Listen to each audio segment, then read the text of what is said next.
Hi class, this is week 2, psychological research.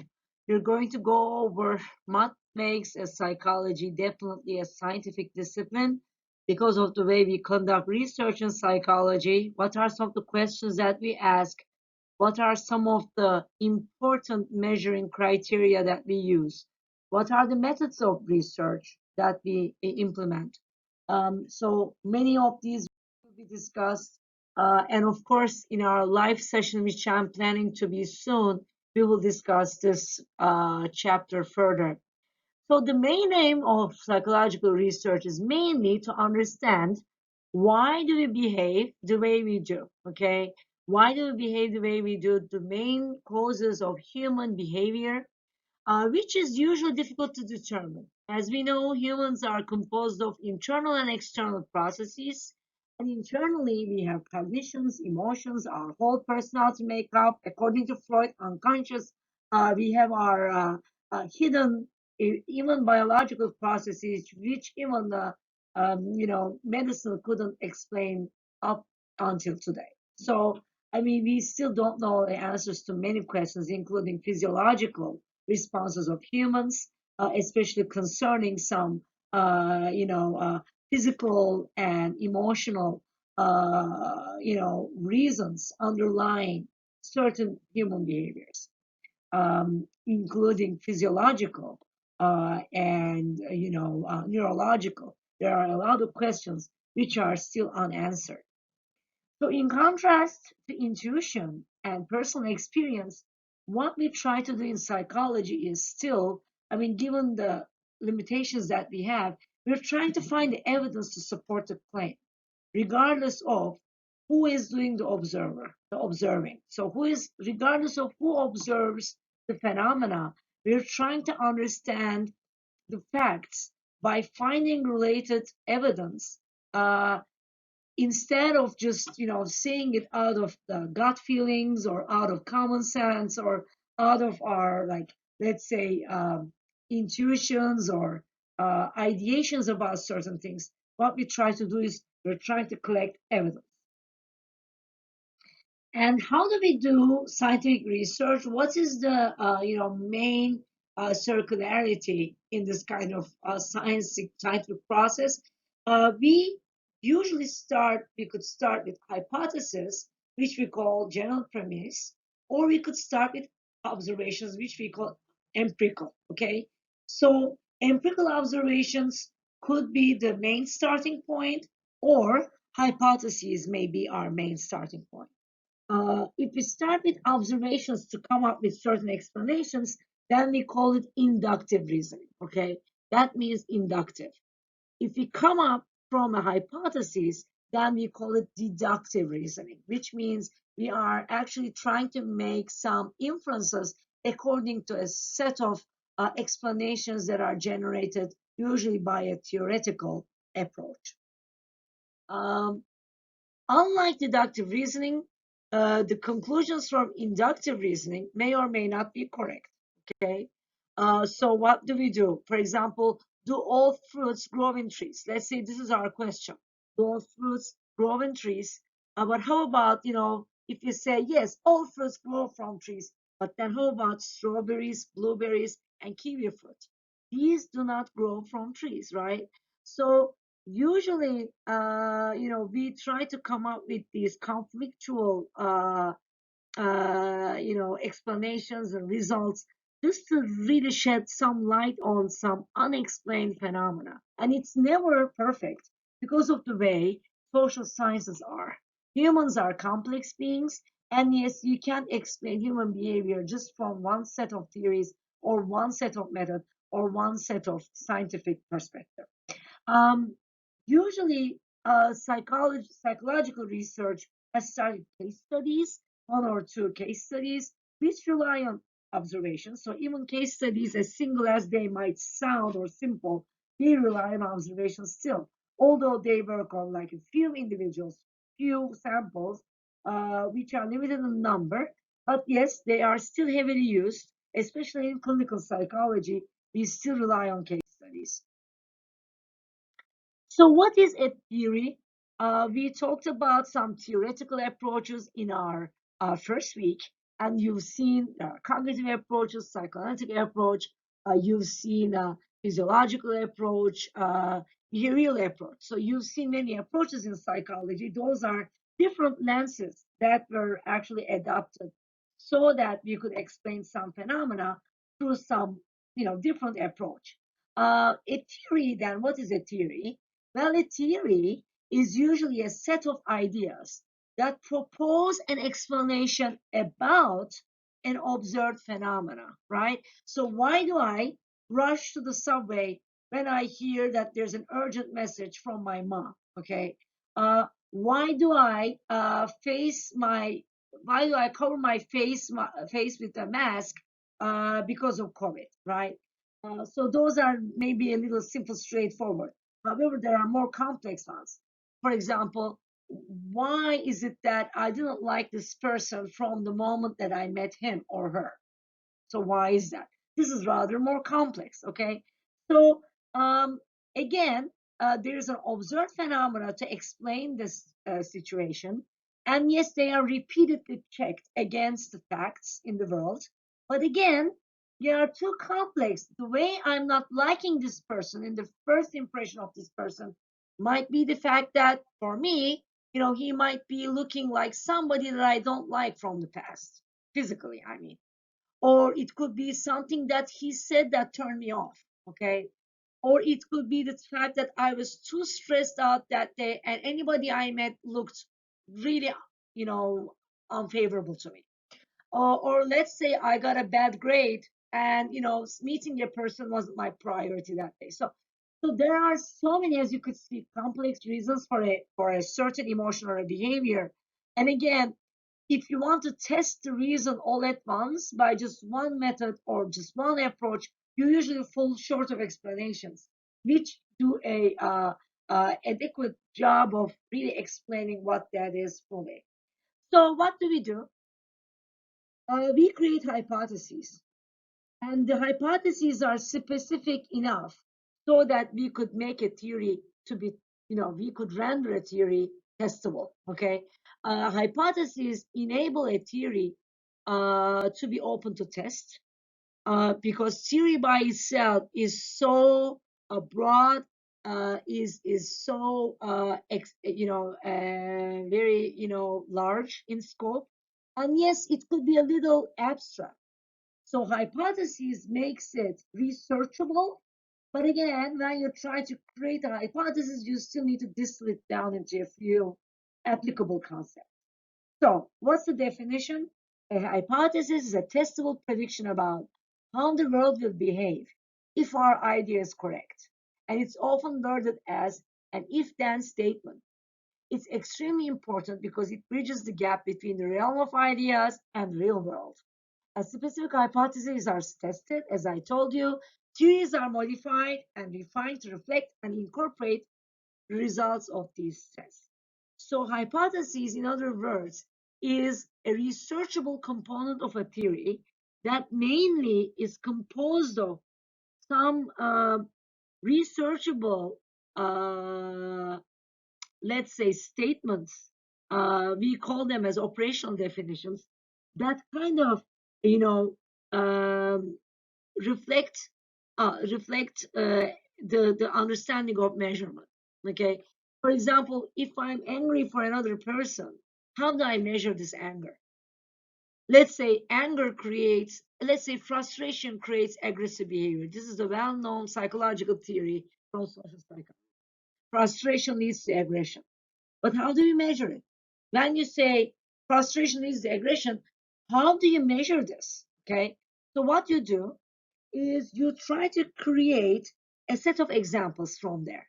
For example, people, let's say, who did not get the salary that they expected this month, okay, or people who did get less than they expected as a salary amount will, yell at their children more times during the week compared to other people who did get their expected salaries.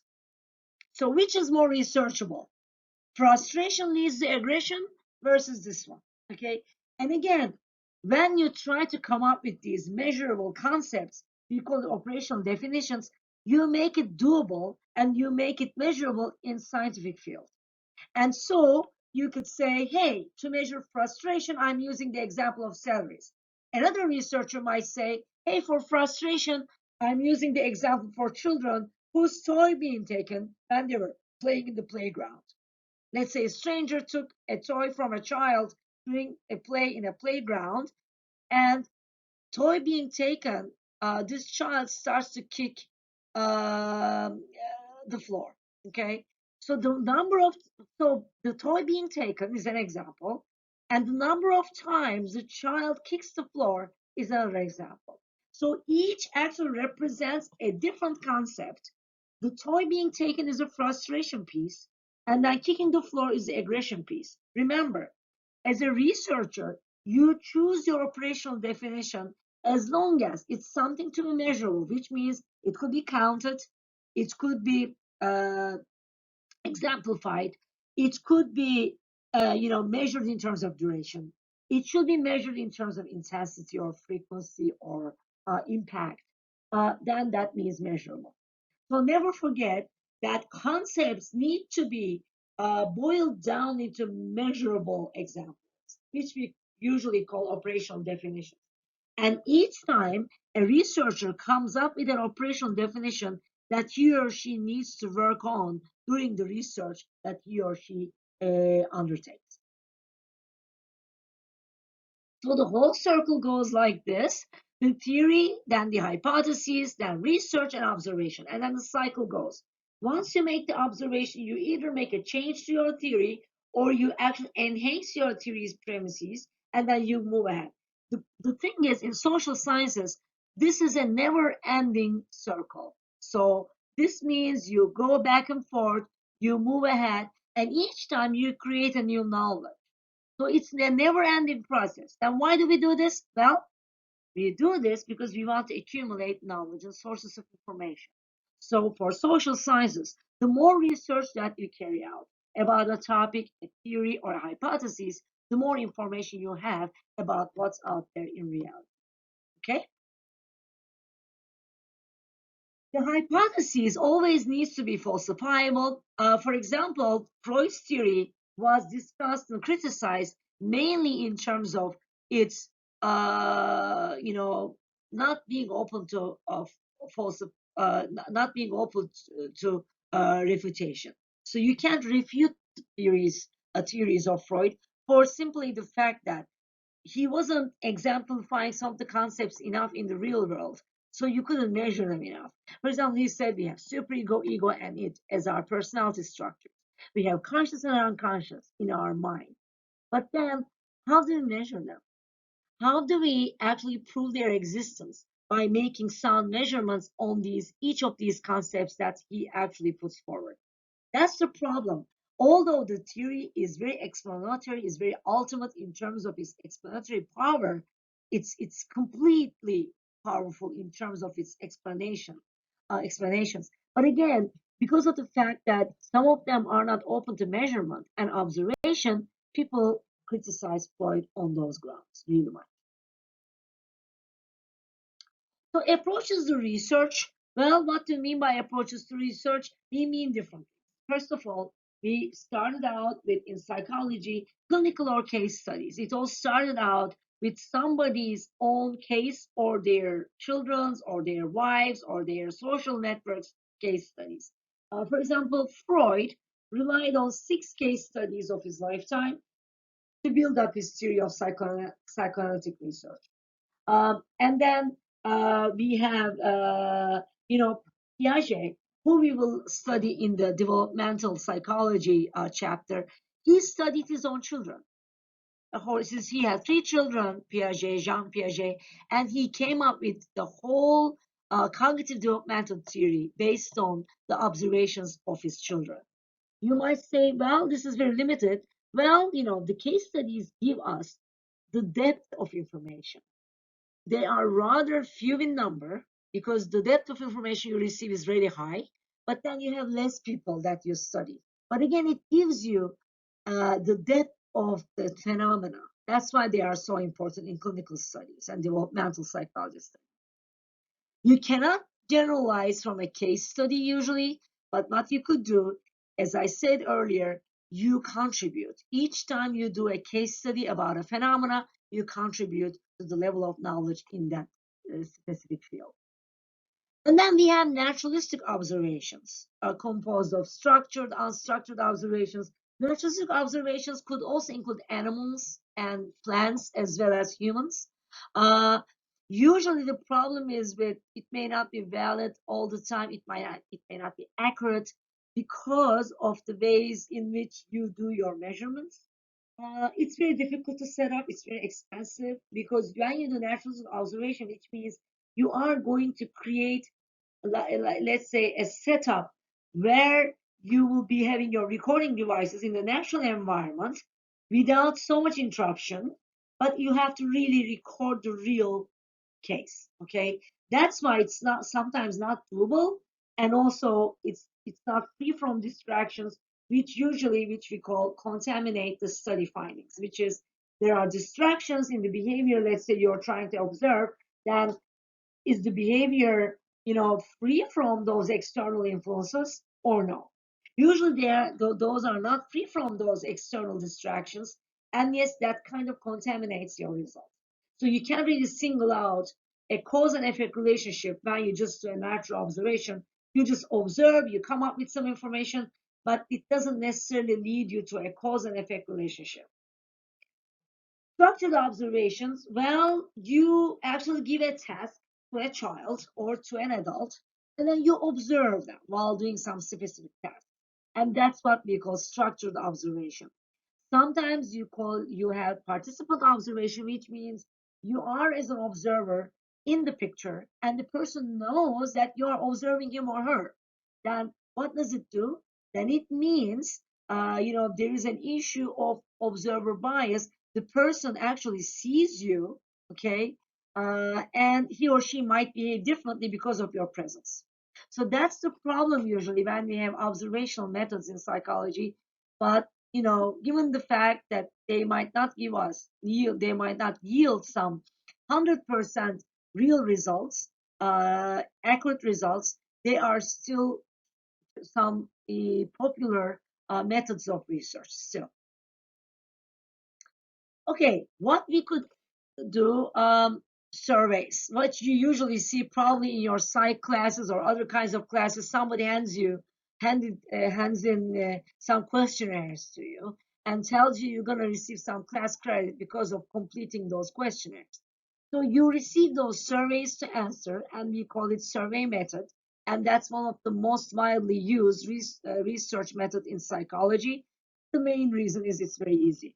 However, again, there are problems of survey data because people are responding. It's a self-report instrument, and yes, people may not respond their real feelings or thoughts or processes or internal processes as they are because it's filtered through their own system. Just knowing that you're answering a questionnaire doesn't guarantee your genuine response, and everybody should admit that. How many times did you think about, or should I give this response or not that response? uh, so that actually contaminates the results. And again, researchers believing that they are giving you the survey for true results, they should approach it with caution because the true results usually depend upon people's true intentions, which is never the case and which is never measurable in survey research. What is a sample? What is a population? Well, succinctly speaking, population is the larger sample that you're targeting, which means, let's say your research involves university students in the United States or university students around the world. And then you take a sample, let's say from different countries, let's say United States, England, Italy, India. That's your sample. You're taking a sample drawing a sample from a population, and it's never a good idea to try to target a population as a whole, mainly for the fact that it's never practical. You can't create a survey for 8 billion individuals living on this earth, okay? Or let's say millions of billions of university students on the earth. But you can do You can select a sample, let's say in the United States, 1 or 2 million students, or even less than that, you're choosing just CUNY students, okay? And even less than that, you're just choosing people in your class and in the other section of psychology class. Then you're choosing only 100 of that, population. But still, as long as you know where you draw the sample from, as long as you randomly select the sample, which means everybody has an equal chance of being selected in the randomized selection, then you're, good enough. I mean, it's not perfect, of course. There's always question marks in terms of how representative that sample is from that population. But still, I mean, it's good enough. You're randomizing it, you're selecting a sample, and you're working in some kind of a secluded environment where you're applying, let's say, your survey. Then we have other things, for example, archival research. This is the type of data that you use, which has been, there for some other purpose, has been collected already without any kind of hypothesis in mind. Somebody collected some data, and you work with the already collected data. That's archival research. Okay. And then longitudinal and cross-sectional research, which means, let's say, I want to study children from the age 3 to age 30 in terms of their cognitive development. That's my longitudinal research. And I can't work with so many people. I can work with only, let's say, the longitudinal research requires like few samples because it's not very practical to do. You actually follow people for 30 years. That's not easy. You do measurements every year. Okay. So let's say you've chosen 100 people to start with, 100 children. And then in the end, there are dropouts, unfortunately, and inevitably, you have dropouts. And then in the end, you'll end up with 30 individuals by the age of 30. But you can't, can't you use this data? Yes, you can. But it's just that you have limitations because you lose people. There's an attrition rate we call issue. Um, Cross-sectional research, well, I'm not going to follow people for 30 years. What I'm going to do is I'm going to select a group of people from 30 years of age, from 25 years of age, from 20, 15, 10, and 5 years of age. And then I'm going to compare them based on some cognitive criteria that I select. That's cross-sectional. However, it's never free from the personality differences, the socioeconomic differences, the schooling differences. So even though you make sure that those are evened out in terms of the sample differences in your cross sections, you can't change the fact that it's never the same as watching the same person over the years in a longitudinal study. So the longitudinal study is always more powerful and rigorous in our terms, is even like more rigorous, obviously rigorous compared to cross-sectional research, which has its confounding variables. Let's say we call them confounding because they get in the way of real, true cause and effect relationships because there are some other variables involved. Um, so there are advantages and disadvantages. Longitudinal studies take more time and more energy, more money, and they are not immune to attrition rates. Whereas cross-sectional research is very practical, easy to administer, easy to statistically analyze, but at the same time, it doesn't give you the same valid conclusions as you're watching the same person over there.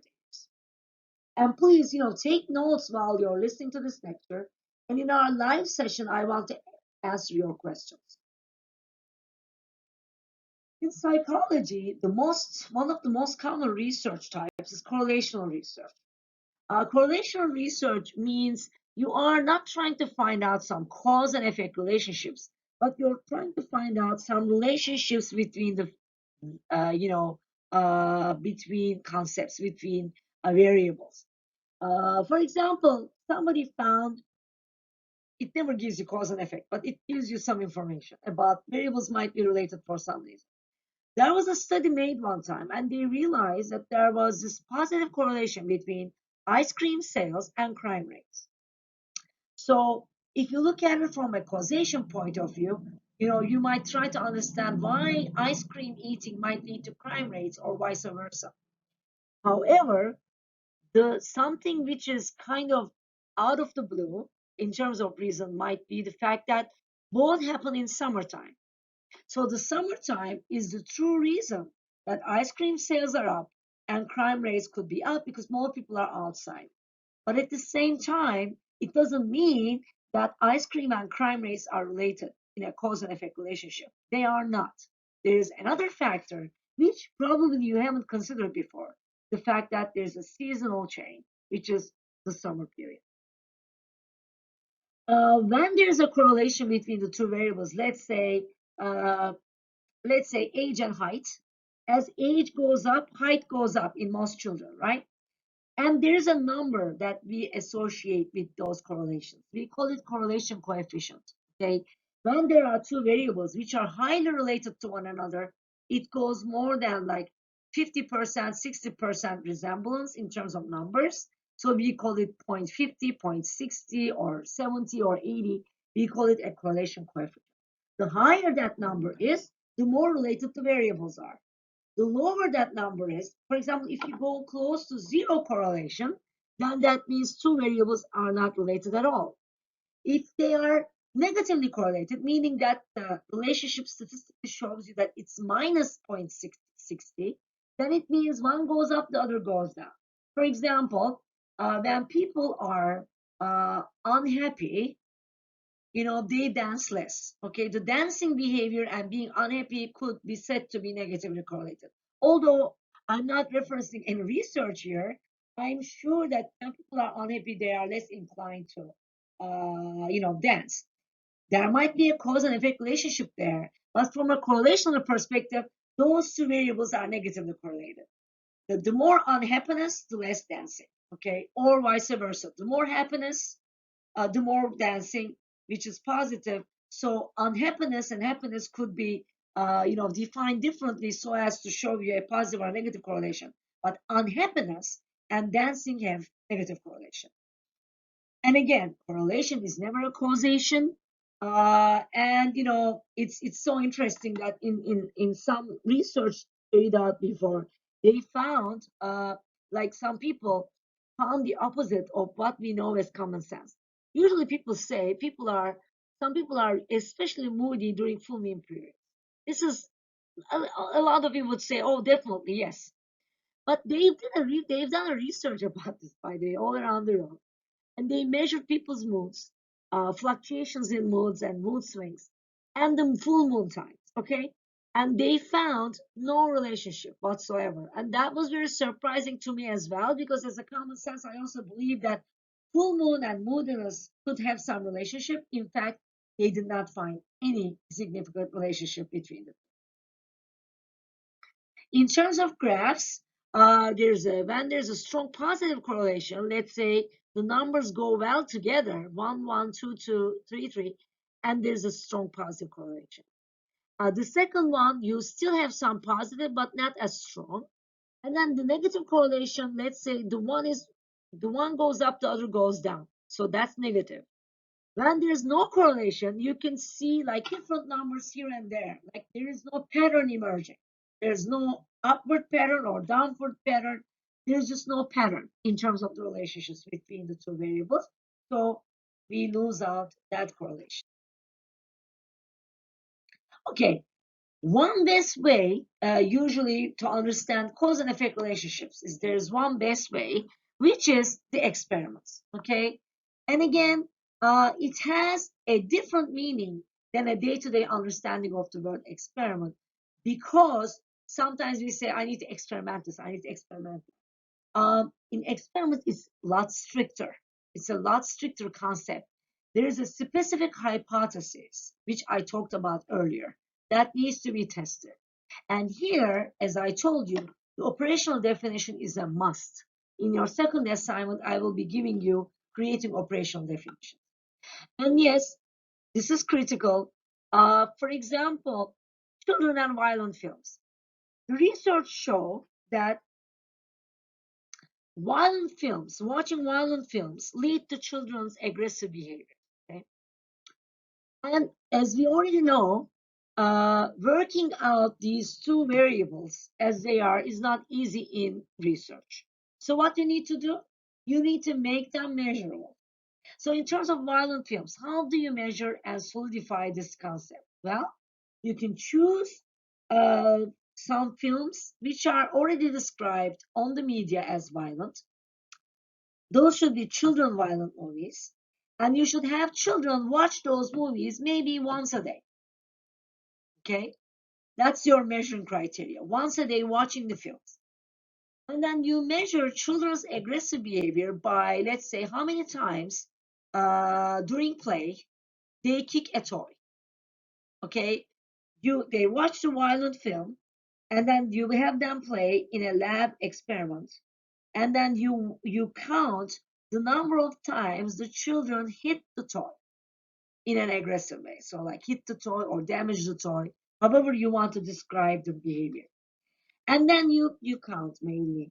So these children who watched one film every day, there was an average in a group of 20 children. Usually experiments are done with no more than 30 individuals in each cohort, in each experimental group. So for each one film watched a day, there was a mean of let's say 5 times, like this is the frequency, the children hit the toy. That's the 5 times. Whereas in the other group, which we did not have the violent film, and children played, the mean number of times the children hit the toy was only 2. So what do? You compare the results. In every experiment, you need a control group where you don't have any intervention, which means no films or no trainings or whatever. And then you have another group that we call experimental group. You introduce an intervention. You introduce an independent variable, which we call it. So independent variable is here in this case the violent film. And dependent variable is the number of times the children kick the toy, okay, in an aggressive way. So independent and dependent variables are measured very solidly in an experiment by the way that I explained to you. Or let's say obesity, okay, you want to find out some reasons for obesity, and you want to do it with junk food consumption. So you define what junk food might be. You might say, hey, I'm going to list some brands, for example, Cheetos or Pringles, or like you're going to define that. And maybe you're going to watch people or give people a number of, let's say, Pringles box, okay, to consume in 2 hours, versus a group where you don't give any of these, um, and you see, the differences in responding between the obese group and not obese group. For example, the obese group might be consuming those 2 boxes in an hour, whereas non-obese people in your control group might be taking more time to consume, or they might not even consume at all. So the consumption behavior in 2 groups could be different depending on the obese and not obese people, depending on the type of food given, and depending on the duration that you measure. So in any case, in every experiment, you create a condition in which you measure all these different variables. Here in this case, the junk food as independent variable and obesity as your dependent variable, or it could be your eating behavior as your dependent variable. However you choose what your dependent variable would be, it should be under the influence of your independent variable, which is introduced in one group and not introduced in another group. And look at their behaviors. Okay. So again, you can see some differences between those groups to understand the cause and effect relationships. In the obese group, junk food made a difference in their consumption behavior, whereas not providing the junk food to an obese group did not yield such a response. And then you have another group, non-obese group, providing the junk food, what happens, and then not providing the junk food. So you could create 4 groups instead of 2. And so we measure the results accordingly.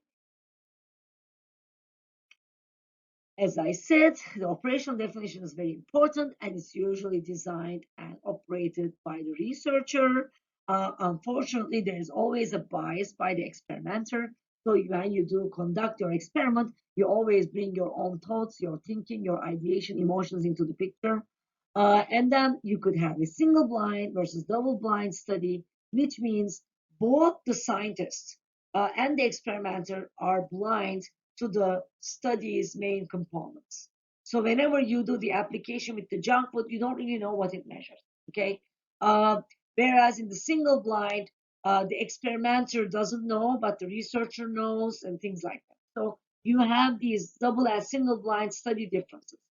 The placebo effect, maybe you heard or maybe you haven't, but for people who have headaches, they have given one group of people having headaches a painkiller. Okay, they gave them a Tylenol, yes, let's say, or like a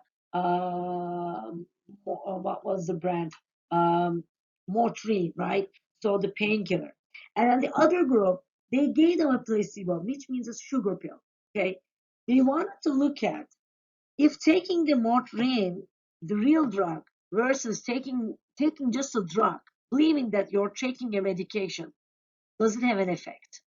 And they realized people who have taken the placebo, the sugar pill, also had their headaches gone to some level, and they called it the placebo effect. Okay, because not the ingredient of that drug, but the fact that this person was believing that he or she was taking a drug to alleviate his or her symptoms already had an influence. That shows us that this experiment mostly shows us the power of beliefs, the power of beliefs and cognitions in our own processes, such even physiological processes such as headache or illnesses or whatever you're trying to research. Um, Independent and dependent variables, I told you about. Independent variable in this case would be the drug itself.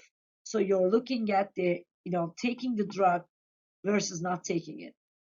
Independent variable and dependent variable is the level of headaches that you have. So the level of headaches changes according to your belief in taking the drug versus taking the drug itself. So the dependent variable is both the belief and the drug itself. Okay? And please take notes and bring the questions to this presentation in our live session together. Okay, I already mentioned you this, but I will, repeat anyhow. Um, so there's something we call random sampling. When you draw a sample, which is random, which means that you are drawing it from a random selection, procedure. It's like a lottery. You're selecting it from a randomized, numeration. That's called random sampling, which means everybody in the population has a has an equal chance of being selected. Okay, you and I are no different in terms of our selection criteria.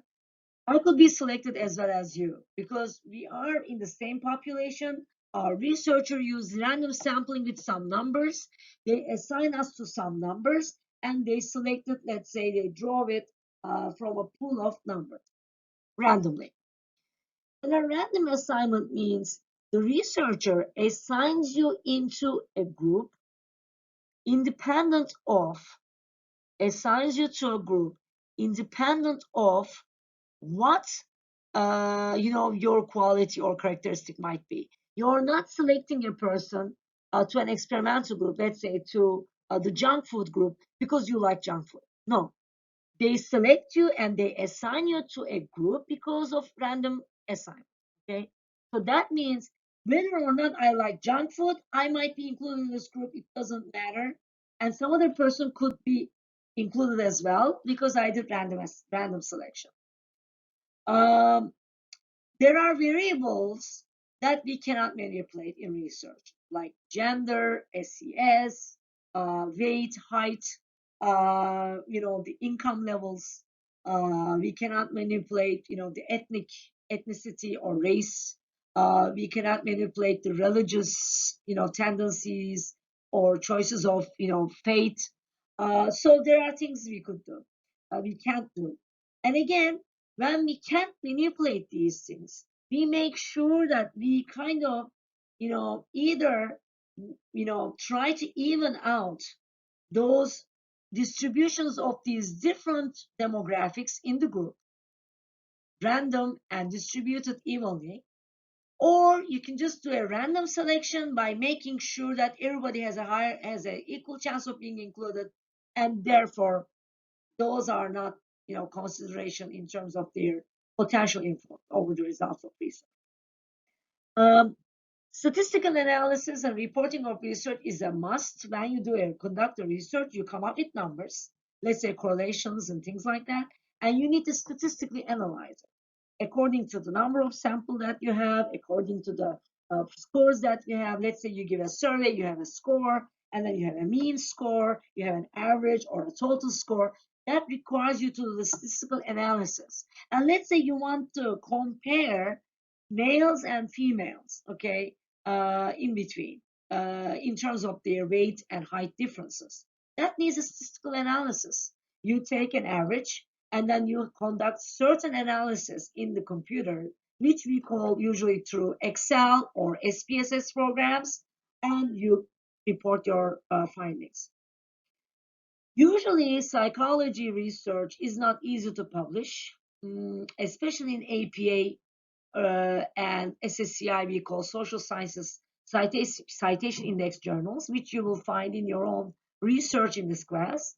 So like real journal articles, which are usually peer reviewed and which are usually scientifically listed, you can't publish them easily, because there's a peer review where people who are researchers like you, they look at your study, they look at how well you put out your problem, how well you support the problem's hypotheses, and then how well you do your method. And then they evaluate your conclusions of based on your statistical and experimental results or whatever research method you use, and then they write down their recommendations or their rejections. And it's a common practice to usually being rejected. As somebody who has been rejected several times from scientific journals, I know how painful that process might be. It took me 5 years to publish in an A-type journal one time.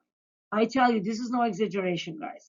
5 years, because I received a peer review which was like maybe pages and pages long, and then we had to address each of the points that the peer reviewers were mentioning, and then we're making adjustments in the paper and in the study itself, and then write it again, and then send it, and then have a second review, and then make adjustments, send it again. So one time it took me, I remember, 5 years to publish in an A-type journal, which is like the classification in scientific journals. Usually, the one of the most rigorous ones are, you know, listed in the A list, and then we have B, we have C, and so on. And there are study replicates. So what people do, people might say, hey, I'm dissatisfied with these studies results. So I'm going to replicate the study with a similar population or sample with similar method, but I'm going to do it again. And we'll see if there are going to be similar conclusions and similar consequences emerging or not emerging from a similar study. That's how psychology actually accumulates information and scientific knowledge. So finally, like our final thoughts, there is something we call reliability and validity. Reliability is usually, what we mean by reliability is that when you replicate a study, do you find the same result? Or when you do a survey, when you apply a questionnaire, do you have the same results in the second trial? So let's say there are some weeks in between, and let's say your first week you got, let's say, a score of 10 in your exam, let's say, and then I administer a similar exam with a similar scope on the third week, and then you receive 20. Okay, that's double the size of your first original score. And what happens is that your test may or may not be reliable given the fact that you have similar questions administered in different times but yielded different results. It's the same person. So that's reliability. So measuring over time, yielding similar results. Validity, are you measuring what you're supposed to measure? So let's say you're trying to measure the level of happiness in people. And let's say you created this happiness questionnaire uh, by doing some, measures and research, and you came up with the survey of happiness survey. But you have some questions which do not make any sense to the participants of the research, or which don't really reflect happiness in their scope. So that questions your validity. When you do a survey like this, which is not valid or reliable, or which doesn't have any which has some questions which are not reflecting the true content, or doesn't give you the true results, then you question your validity of your research. So that mainly means, are you measuring or are you researching something uh, as uh, as for what it is? Okay, are you measuring what you're supposed to measure? Are you researching what you're supposed to research? Okay? Um, so some people might say, hey, I'm going to be creative and I'm going to measure hardworking behavior, like students who work hardly, by the time they show up in the library. Well, I could question that. Showing up in the library could be one indication of being hardworking, but at the same time, it could be because of the fact that some students are highly distractible, so they prefer libraries. It doesn't mean they are hardworking, but it means they are very distractible in the environment in which they work, so they choose libraries. So counting the times during which the student visits library may not be a valid measure of your hardworking quality, characteristic, or quality, whatever you're trying. Do you understand? Please, write those down and let me know any questions about validity. Is the heart of the psychological research. Without valid measurement, you can't have valid results. Without valid, measurement tools, you can't come up with sound findings. We also have some research involving human participants and animal subjects, which are subject to ethical procedures. And those ethical procedures are mentioned in your book. You can go ahead and read them. And yes, you can't just research people because you want to.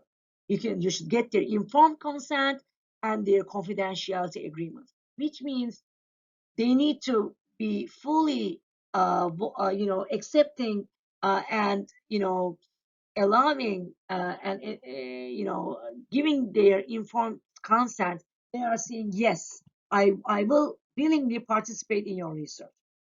So they need to sign a document. And privacy concerns. You need to make sure that you are not going to share their information apart from research purposes. So that you need to let them know. This is confidential, only to be shared by the researchers in the research, and it's not going to include any of your names or any of your personal information without your consent, informed consent. Research among animal subjects has been very controversial for many years, for decades actually. And researchers did use animal subjects somewhat unethically in the past. But then over the years, it became stricter. The animal subjects, it was realized that animal subjects should also be treated ethically in ethical boundaries. So there's a whole new protocol of using animal subjects in the research, and yes, they are, also, um, you know, um, they have to really be subject to ethical endorsements by the research protocols, by IRP people. Research protocols, meaning that some guidelines and some jury which needs to approve the way you do research with. So I will leave you with some famous psychology experiments. You can watch this in your time. I'm sure you will really like them. You will see some really famous experiments from social psychology, especially uh, Ash's experiments, Muzaffer Sharif's experiments, and then we have Milgram's experiments, which were groundbreaking in their time to really give a new direction to psychology and the concepts and how we study those concepts in psychology, especially regarding understanding true phenomena out in the world. watch those and again take notes and come back to our live session with your questions. Thank you very much, and I'll see you next time.